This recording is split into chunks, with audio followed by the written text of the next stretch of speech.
سرور کائنات شاہ موجودات صلی اللہ علیہ وآلہ وسلم کا ارشاد ہے، جس نے مجھ پر ایک بار درود پاک پڑھا اللہ پاک اس پر 10 رحمتیں نازل فرماتا ہے۔ صلو علی الحبیب صلی اللہ تعالی علی محمد صلی اللہ علیہ وآلہ وسلم۔ الوداع ماہ رمضان منانے پر بھی، اشعار پر بھی کچھ لوگ اعتراضات کرتے ہیں کہ رمضان جانے پہ غم کیوں منا رہے ہیں۔ الوداع ماہ رمضان کے ایسے اشعار جن میں کوئی شرعی خرابی نہ ہو، ان کا پڑھنا سننا مباح اور جائز ہے۔ البتہ اس میں ثواب حاصل کرنے کے لیے اچھی نیت ضروری ہے۔ مباح کام کو ثواب بنانے کے لیے اچھی نیت ضروری ہے۔ اچھی نیتوں سے وہ کام عبادت بن جاتا ہے، اور جتنی نیتیں زیادہ ہوتی ہیں اتنا ثواب زیادہ ہوتا ہے۔ مثال کے طور پہ الوداع کے حوالے سے ہم یہ نیتیں کر سکتے ہیں، انشاءاللہ اس میں ہمیں ثواب ملے گا۔ رمضان کے غم میں کوئی آنسو نکلے گا، اس کا بھی ثواب ملے گا۔ پریشان ہوں گے، اس کا ثواب ملے گا۔ یہ نیت ہو سکتی ہے کہ الوداع ماہ رمضان پڑھنے سننے کے ذریعے واعظ و نصیحت حاصل کروں گا۔ کئی لوگ الوداع ماہ رمضان کی برکت سے، رمضان کی جدائی کی غم کی برکت سے گناہوں سے توبہ کر لیتے ہیں، زندگی بدل جاتی ہے، نیک بن جاتے ہیں۔ اللہ رسول کی محبت اور ماہ رمضان کی الفت دل میں بڑھاؤں گا۔ یہ بھی نیت ہو کہ اگر الوداع پہ میں غمگین، پریشان، اداس ہوں گا، رکت طاری ہوگی، تو اس سے میرے دل میں رمضان کی الفت اور بڑھے گی، نیکیوں میں رغبت حاصل کروں گا، گناہوں سے بچنے کا ذہن بناؤں گا۔ یہ نیتیں اسی صورت میں درست ہوں گی جبکہ پڑھا جانے والا کلام شریعت کے مطابق ہو اور اس میں واعظ و نصیحت بھی شامل ہو۔ رمضان کی آخری گھڑی تک بارگاہ الہی میں اپنی مغفرت کے لیے وقتاً فوقتاً گریہ وزاری کرتا رہوں گا۔ ایک فرمان مصطفیٰ صلی اللہ علیہ وسلم میں یہ بھی ہے، محروم ہے وہ شخص جس نے رمضان کو پایا اور اس کی مغفرت نہ ہوئی۔ کہ جب اس کی مغفرت رمضان میں نہ ہوئی تو پھر کب ہوگی؟ واسطہ رمضان کا یا رب ہمیں تو بخش دے، نیکیوں کا اپنے پلے کچھ نہیں سامان۔ اس نیت سے الوداع رمضان کے اجتماع میں شرکت کروں گا کہ نیکیوں کا جذبہ باقی رہے بلکہ اور جذبہ بڑھے۔ انشاءاللہ 29 رمضان کو بھی یہاں الوداع رمضان کی محفل ہوگی، اور اگر روزہ 30 کا بن گیا پھر تو کنفرم 30ویں کو تو لازمی ہوگی، کیونکہ 29 کو چانس ہوتا ہے کہ شاید 29 روزے ہوں، اس لیے 29ویں کی شام عصر کے بعد بھی الوداع رمضان کی محفل ہوگی۔ بہت سے لوگ خوف خدا کے سبب گناہوں سے رک جاتے ہیں، مگر افسوس رمضان شریف جو ہی رخصت ہوتا ہے بے عملی ایک بار پھر بڑھ جاتی ہے۔ رمضان میں تو نیک بنتے ہیں لیکن بعد میں نیک رہتے نہیں ہیں۔ نمازیوں کی تعداد بھی کم ہو جاتی ہے، مسجدیں خالی خالی نظر آتی ہیں۔ ان تصورات کے ساتھ نہ صرف خود بھی بے عملی سے بچنے کی نیت سے بلکہ دوسروں کے متعلق دل میں کڑھن یعنی دکھ رکھ کر سوز و رکت کے ساتھ ماہ رمضان کو الوداع کر کے اپنا خوف خدا بڑھاؤں گا۔ آئندہ سال ماہ رمضان نصیب ہونے کی آرزو اور اس میں خوب خوب نیکیاں کرنے کی نیت شامل رکھ کر رو رو کر اس سال کے ماہ رمضان کو الوداع کروں گا کہ اگر زندگی رہی، اللہ نے اگلا رمضان بھی نصیب کر دیا، اب میں اسے غفلت میں نہیں گزاروں گا، پورا رمضان میں بس نیکیاں کروں گا اور کوئی کام نہیں کروں گا۔ رمضان صرف نیکیوں کا سیزن ہے تو میں نے نیکیاں ہی کرنی۔ تشبہ بالصالحین، تشبہ بالصالحین یعنی نیک لوگوں سے مشابہت اختیار کروں گا کہ سلف صالحین یعنی گزشتہ زمانے کے بزرگان دین رمضان المبارک کی جدائی پر غمگین ہوتے تھے۔ اولیاء کرام، اللہ والے، نیک لوگ رمضان کی جدائی پہ غمگین ہوتے تھے۔ امیر اہل سنت شیخ طریقت حضرت علامہ محمد الیاس اتار قادری صاحب بھی، جو ان کی کیفیت ہوتی ہے، جنہوں نے دیکھا ان کو پتہ ہوگا کہ رمضان کی جدائی کا کیسا غم ہوتا ہے. تو نیک لوگوں کی نقل ہو جائے گی، اللہ اسی کے صدقے بخش دے گا کہ چلو اللہ والوں کی نقل کر رہے ہیں. ورنہ جو ان کی کیفیت ہوتی ہے دل کی، رمضان کی جدائی میں جس طرح وہ تڑپ رہے ہوتے ہیں، ہماری کیفیت وہ نہیں ہوتی. تو چلیں نقل ہی صحیح، اچھوں کی نقل ہی بیڑا پار کر دے.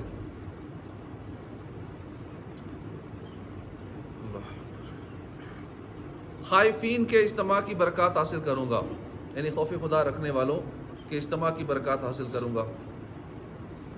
اشعار کی صورت میں مانگی جانے والی دعاؤں میں شرکت کروں گا کہ الوداع کے بعد اشعار اصلاح اعمال، خاتمہ بالخیر اور مغفرت وغیرہ کی دعا پر مشتمل ہوتے ہیں. اللہ رسول اور نیک اعمال کی محبت میں رونے کی کوشش کروں گا. الوداع پڑھنے سننے والوں کو اللہ رسول اور ماہ رمضان کی محبت میں عموماً رونے کی سعادت نصیب ہوتی ہے. جو علم نیت رکھتا ہے وہ اور نیتیں بڑھا سکتا ہے. جتنی نیتیں زیادہ ہوتی جائیں گی، آپ کو رمضان کی جدائی کی غم کا ثواب اتنا بڑھتا چلا جائے گا. ہائے عطار بدکار کاہل، رہ گیا یہ عبادت سے غافل، اس سے خوش ہو کے ہونا روانہ، الوداع الوداع ماہ رمضان. مفتی احمد یار خان نعیمی حدیث پاک کے اس حصے آتاکم رمضان شہر مبارک، یعنی رمضان کا مہینہ آ گیا جو کہ نہایت ہی بابرکت ہے، کے تحت مرآت جلد 3 صفحہ 137 پر فرماتے ہیں برکت کے معنی ہے بیٹھ جانا، جم جانا. اس لیے اونٹ کے طویلے کو مبارک الابل کہا جاتا ہے کہ وہاں اونٹ بیٹھتے ہیں، بنتے ہیں. اب وہ زیادتی خیر جو آ کر نہ جائے وہ برکت کہلاتی ہے، یعنی بھلائی کا بڑھنا. زیادتی خیر جو آئے اور نہ جائے وہ برکت ہوتی ہے. چونکہ ماہ رمضان میں حصی برکتیں بھی ہیں. حصی برکتیں وہ جو ہم فیل کر رہے ہیں، جن برکتوں کو ہم محسوس کر رہے ہیں. سحری افطاری میں کیسی نعمتوں کی کثرت ہوتی ہے، دن بھر کیسی روحانیت محسوس ہوتی ہے، عبادات میں سکون ملتا ہے. نمازی نظر آ رہے ہیں کہ واقعی اتنی صفیں نمازیوں کی، پہلے تو ایک صف مشکل سے ہوتی تھی، اب 4 5 صفیں ہیں. یہ چیزیں محسوس کی جا رہی ہیں کہ واقعی رمضان میں ہے نا کچھ، کہ یہ برکتیں نظر آ رہی ہیں. افطار کی رونقیں ہوتی ہیں، لاکھوں لوگ دنیا بھر میں اعتکاف کر رہے ہوتے ہیں. یہ وہ برکتیں ہیں جو حصی ہیں. اسی طرح بہت سی برکتیں ہیں جو غیبی برکتیں ہیں. تو یہ ساری رمضان کی بہاروں کی وجہ سے ہے. اسی لیے اس مہینے کا نام ماہ مبارک بھی ہے. رمضان میں قدرتی طور پر مومنوں کا رزق بڑھا دیا جاتا ہے. افطار میں رات بھر لوگ طرح طرح کے کھانے کھاتے رہتے ہیں، کتنی نعمتوں کی کثرت ہو جاتی ہے. اس پہ کبھی ہم نے غور کیا کہ یہ برکتیں کیوں مل رہی ہیں؟ کبھی فروٹ آ رہے ہیں تو کبھی اور نعمتیں آ رہی ہیں، طرح طرح کی چیزیں آ رہی ہیں، کھائے جا رہے ہیں. غور کیا مل کیوں رہی ہیں؟ رمضان سے پہلے کی روٹین دیکھ لیں، رمضان کی روٹین دیکھ لیں. رمضان میں رزق میں برکت ہو جاتی ہے. ہر نیکی کا ثواب 70 گنا یا اس سے بھی زیادہ ہو جاتا ہے. اس حدیث پاک سے معلوم ہوا کہ ماہ رمضان کی آمد پر خوش ہونا، ایک دوسرے کو مبارکباد دینا سنت سے ثابت ہے. جس کی آمد پر خوشی ہونی چاہیے اس کے جانے پر غم بھی ہوتا ہے. یہ ایک فطری عمل ہے. وہ چیز ملی، آپ خوش ہوئے، اب وہ چیز جب چلی گئی تو آٹومیٹیکلی غم ہوگا، اور غم ہونا بھی چاہیے. اب جیسے نکاح جب ختم ہوتا ہے تو شرعاً عورت پہ غم لازم ہے. عورت کو جب طلاق ہو جائے، نکاح ختم ہو، شرعاً اس پہ غم لازمی ہے. اس لیے اکثر مسلمان جمعۃ الوداع کو پریشان نظر آتے ہیں، مغموم ہوتے ہیں، چشمے نم ہوتے ہیں، آنکھوں میں آنسو ہوتے ہیں، رو رہے ہوتے ہیں. اور خطباء، خطیب صاحبان اس دن میں کچھ وداعیہ کلمات وغیرہ جملے کہتے ہیں تاکہ مسلمان باقی بچی ہوئی گھڑیوں کو غنیمت جانے اور زیادہ نیکیوں میں وقت گزار لیں. ان کو احساس ہو جائے کہ اتنی بڑی نعمت ہم سے جا رہی ہے، تو جاتے جاتے جو تھوڑا سا ٹائم رہ گیا چلے اس کو تو ضائع نہ کریں، وہ وقت تو عبادت میں گزار لیں. کوہ غم عاشقوں پر پڑا ہے، ہر کوئی خون اب رو رہا ہے، کہہ رہا ہے یہ ہر غم کا مارا، الوداع الوداع آہ رمضان. ماہ رمضان کی عظمتوں سے کون واقف نہیں ہے؟ اس کے تشریف لانے پر مسلمانوں کی خوشی کی انتہا نہیں رہتی، زندگی کا انداز ہی بدل جاتا ہے، مسجدیں آباد ہو جاتی ہیں، عبادت و تلاوت کی لذت بڑھ جاتی ہے، قرآن کی تلاوت کرنے والوں کی تعداد زیادہ ہو جاتی ہے، سیر و افطار کی کیسی رونقیں لگی ہوتی ہیں۔ یہ ماہ مبارک خوب خوب بارش رحمت برساتا ہے، مغفرت کی بشارت سناتا ہے، گناہگاروں کو جہنم سے آزادی دلاتا ہے، نیکیوں کی رغبت مل جاتی ہے، گناہوں سے نفرت ہو جاتی ہے، اعتکاف کی بہاریں ہوتی ہیں، خوف خدا، عشق مصطفیٰ کے جام پینے کو ملتے ہیں۔ بہرحال کیا معتکف اور کیا غیر معتکف ساری رمضان کی برکتیں لوٹے ہوتے ہیں۔ ماہ رمضان سے محبت کے اظہار کا ہر ایک اپنا انداز ہوتا ہے۔ رخصت کے ایام قریب آنے پر بالخصوص معتکفین، عام جو باہر ہیں وہ بیچارے تو دنیا کے اس میں کھوئے ہوئے ہیں، کوئی جام میں لگا ہوا ہے تو ساری توجہ ادھر ہے، کاروبار کر رہا ہے تو اس کی توجہ ادھر ہو جائے گی، لیکن چونکہ اعتکاف والا مسجد ہی میں ہوتا ہے، اب اس کی توجہ زیادہ تر ادھر ہی ہوتی ہے، اب اس لیے اس کو غم اور زیادہ ہوتا ہے۔ جو لوگ اعتکاف میں نہیں ہیں ان کی نسبت معتکف کو زیادہ غم ہوتا ہے۔ باہر والوں تو دنیا کی رنگینیوں میں توجہ ساری ادھر بٹی ہوئی ہے، تو وہ اتنا دھیان نہیں کر رہا، اس کی ایک نارمل روٹین چل رہی ہے، جس عام دن ہے اس کے لیے رمضان کے دن بھی وہی ہیں، وہی ڈیوٹی ٹائمنگ، وہی روٹین، وہی اسکیجول۔ تو بالخصوص معتکفین عاشقان رمضان کا دل غم رمضان میں ڈوبنے لگتا ہے کہ اب مسجد سے جائیں گے تو شیطان پھر گناہ کروانے شروع کر دے گا، پھر وہی پرانی زندگی کی روٹین شروع ہو جائے گی، پھر گناہوں بھرے سلسلے شروع ہو جائیں گے۔ قلب عاشق ہے اب پارا پارا، ہر ایک کا دل پارا پارا نہیں ہوتا، یہ تو عاشقوں کا دل پارا پارا ہوتا ہے، جن کو قدر ہوتی ہے، جو عاشقان رمضان ہوتے ہیں ان کی دل کی کیفیت یہ ہوتی ہے۔ قلب عاشق ہے اب پارا پارا، الوداع الوداع ماہ رمضان، کلفت ہجر و فرقت نے مارا، الوداع الوداع ماہ رمضان۔ دل کو یہ غم کھائے جاتا ہے کہ محترم ماہ ان قریب ہم سے رخصت ہونے والا ہے، وداع ہونے والا ہے۔ افسوس مسجد کی اس پرکیف اور روح پرور مدنی ماحول سے نکل کر ایک بار پھر دنیا کے جھنجھٹوں میں پڑ جائیں گے۔ اب جلد ہی ہمیں غفلت بھرے بازاروں میں دوبارہ جانا پڑے گا، بہت جلد اعتکاف کی برکتیں رمضان کی رحمتوں بھری فضاؤں سے جدا ہو جائیں گی۔ اس طرح کی سوچوں کے سبب عاشقان رمضان کے دل غم رمضان سے بھر جاتے ہیں۔ تیرے آنے سے دل خوش ہوا تھا اور ذوق عبادت بڑا تھا، اب دل پہ ہے غم کا غلبہ، الوداع الوداع رمضان۔ غفلت میں گزارے ہوئے ایام رمضان کا خوب صدمہ ہوتا ہے کہ میں نے کتنا ٹائم غفلت میں گزار دیا، نیکیاں نہیں کی، زیادہ عبادت نہیں کر سکا، مسجد کی بے ادبیاں ہو گئیں، عبادتوں میں سستیاں ہو گئیں۔ دل پہ خوف سا چھا جاتا ہے کہ کہیں ایسا نہ ہو کہ ہماری کوتاہیوں کی وجہ سے، رمضان کی ناقدری کی وجہ سے، مسجد کی بے ادبیوں کی وجہ سے کہیں ہم سے اللہ ناراض نہ ہو گیا۔ ہم تو مسجد میں اعتکاف کرنے آئے تھے کہ ثواب ملے گا، حج عمرہ کا ثواب ملے گا، لیکن یہاں آ کر مسجد کتنی بے ادبیاں کر ڈالی رمضان کی ناقدری کی، کہ کہیں ہمارا رب ہم سے ناراض تو نہیں ہو گیا۔ اللہ کی بے پایاں رحمتوں پر ٹکٹکی بھی لگی ہوتی ہے کہ اللہ کریم بھی ہے، ہو سکتا ہے مجھے بخش بھی دے، میں اس کے گھر آ گیا ہوں اعتکاف کرنے۔ تو خوف و رجا کی یہ ملو جلو کیفیت، ڈر بھی ہوتا ہے، امید بھی ہوتی ہے، کبھی رحمتوں کی امید پر دل کی مرجھائی کلی کھل اٹھتی ہے، چہرے پہ بشاشت آ جاتی ہے، کبھی خوف خدا کا غلبہ ہوتا ہے تو دل غم میں ڈوب جاتا ہے، چہرے پہ اداسی چھا جاتی ہے، آنکھوں سے آنسو جاری ہو جاتے ہیں، کچھ نہ حسن عمل کر سکا ہوں، نظر چند اشک میں کر رہا ہوں، بس یہی ہے میرا کل اثاثہ، الوداع الوداع ماہ رمضان۔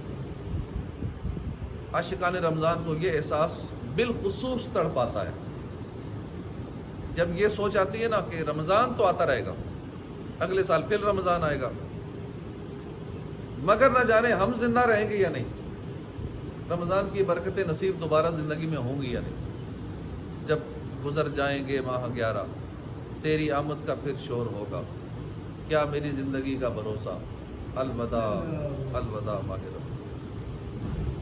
ایک بزرگ فرماتے ہیں پہلے کے لوگ رمضان سے قبل 6 مہینے رمضان کو پانے کی دعائیں مانگتے تھے، اور باقی 6 مہینے رمضان میں کی ہوئی عبادات کی قبولیت کی دعا مانگتے تھے۔ تو سارا سال ہی رمضان کی یادوں میں گزرتا تھا۔ پہلے 6 مہینے یا اللہ رمضان عطا فرما دے، پھر رمضان ملا، اب رمضان کے بعد یا اللہ جو کچھ کیا ہے قبول فرما لے۔ 6 مہینے تک یہی دعائیں مانگتے رہتے تھے، یا اللہ جو رمضان میں کیا قبول۔ ہم تو رمضان کے بعد ہی چند دن بعد سارے ہی بھول جاتے ہیں کہ رمضان آیا تھا یا نہیں آیا تھا، یہی بھول جاتے ہیں۔ رمضان کے آخری دنوں یا لمحوں میں ماہ رمضان سے محبت کی وجہ سے کوئی عاشق رمضان رنجیدہ ہو جائے، غم رمضان میں روئے، ماہ رمضان غفلت میں گزار دینے کے صدمے سے آنسو بہائے، تو یہ بھی ایک نہایت عمدہ عمل ہے۔ اچھی نیت پر یقیناً وہ ثواب کا حقدار ہے۔ بے شک رمضان میں بے شمار گناہ گار بخشے جاتے ہیں، مگر ہم نہیں جانتے ہمارے بارے میں کیا فیصلہ ہوا، ہم بخشے گئے یا نہیں، ہمیں کچھ پتہ نہیں۔